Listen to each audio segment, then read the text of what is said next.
जय हिंद दोस्तों, Vande Mataram. Elon Musk ने जब से कमान संभाली है ट्विटर की, तब से कई सारे बड़े और व्यापक बदलाव उन्होंने किए।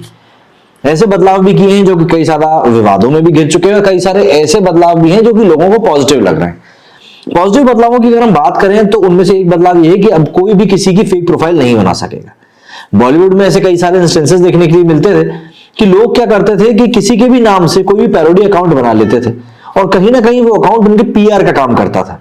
आपने कई सारे ऐसे अकाउंट्स देखे होंगे जिनसे बॉलीवुड सेलिब्रिटीज के ऐसी तस्वीरों को पोस्ट किया जाता था जिन तस्वीरों के बारे में आपको कहीं भी कोई जानकारी नहीं मिली। तो ऐसे में कहीं ना कहीं ये जो सेलिब्रिटी की पिक्स होती थी, या तो ये पीआर का काम होता था या फिर ये वो लोग होते थे जो कि इधर उधर से तस्वीरें उठाकर पोस्ट कर दिया करते थे।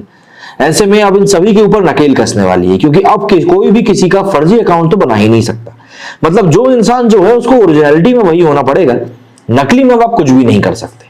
ये एक हद तक ठीक भी, क्योंकि ऐसे में कई बार क्या होता है, जैसे अब कुछ दिनों पहले की हम बात करें, अमिताभ बच्चन जी का जो एग्जाम्पल था वो निकलकर सामने आया था, जिसमें कि अमिताभ बच्चन जी ने एक प्ली लगाई थी, याचिका लगाई थी दिल्ली हाईकोर्ट में कि उनके नाम का, आवाज का और उनकी तस्वीरों का इस्तेमाल अब कोई नहीं कर सकेगा। ऐसा इसलिए क्योंकि कुछ समय से बहुत बड़ा स्कैम चल रहा था, जिसमें कि जैसे ही केबीसी शुरू होने वाला रहता था, लोगों को एक ऑडियो और एक तस्वीर भेजी जाती थी जिसमें कहा जाता था कि भैया कौन बने करोड़पति से आपका नाम लकी ड्रॉ में आया और आप करोड़ों रुपए जीत गए।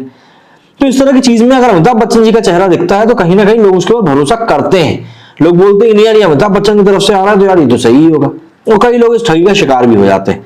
तो ऐसे में ऑब्वियस ही बात है, ये जो ट्विटर के एलॉन मस्क ने जो कदम उठाया है, ये भी व्यापक तौर पर काफी ज्यादा मैं कहूंगा अथॉरिटी वाला साबित होगा, जिससे कि जो घटिया चीजें हैं, जो नकली चीजें हैं, उनके ऊपर नकेल कस सकेगी। ट्विटर यूज अगर आप करते हैं तो आपको सावधान हो जाना चाहिए।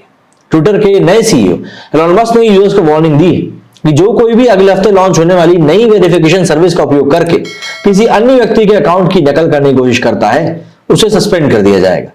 दरअसल मस्क ने यह वार्निंग ट्विटर ब्लू की नई लॉन्च डेट की घोषणा करने वाले उनके ट्वीट पर आई एक क्वेरी के उत्तर के रूप में दी।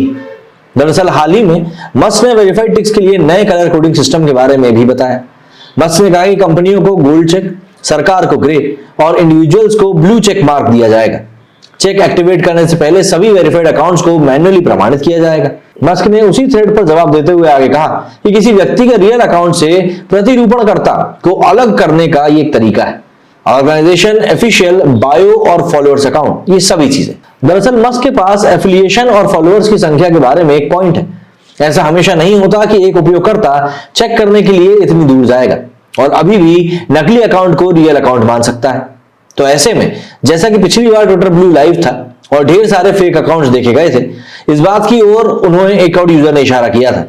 तब मस्क ने जवाब दिया था कि ट्विटर अन्य कदमों पर विचार करेगा और यदि निलंबन या फिर इंगित करने के लिए पर्याप्त नहीं है तो इस मुद्दे को हल करने के लिए वो एक ट्रायल एंड एरर का दृष्टिकोण भी अपना सकते हैं। ऑब्वियस सी बात है, ये बातें कहीं ना कहीं एक्टिवेट होने वाले अकाउंट्स के ऊपर भी लागू होंगी। दरअसल ट्विटर ब्लू एलॉन मस्क के प्रोजेक्ट में से एक है, जिसे उन्होंने कंपनी का टेक ओवर करने के बाद से शुरू किया है। ये उन यूजर्स को लाभ प्रदान करता है जो $8 प्रति माह के लिए इस मासिक सदस्यता का लाभ उठाते हैं। तो इसके कुछ लाभों में ट्वीट्स को अंडू रखना, लंबे वीडियोस और ऑडियो ट्वीट्स पोस्ट करना और नया वेरिफिकेशन फीचर भी शामिल, जो यूजर्स को उनके नाम के आगे ब्लू टिक देगा। इससे पहले ब्लू टिक केवल मशहूर हस्तियों, संगठनों या फिर पब्लिक फिगर को ही दिया जाता था। तो यहां पर कुछ सारे ऐसे व्यापक बदलाव होने जा रहे हैं जो कि पब्लिक को ही नहीं बल्कि जो सेलिब्रिटीज हैं या फिर यूं कहें जो ऐसे लोग जो इन्फ्लुएंशियल अपनी ताकत रखते हैं उनको ही मदद करेगा। क्योंकि आज की इंफॉर्मेशन की एज में अपनी आइडेंटिटी को बनाए रखना काफी बड़ा एक संघर्ष हो चुका है। आप लोगों को इस कदम के बारे में क्या कहना है, कमेंट करके जरूर बताएं। मेरे वीडियो फिलहाल इतना ही। जय हिंद, जय भारत।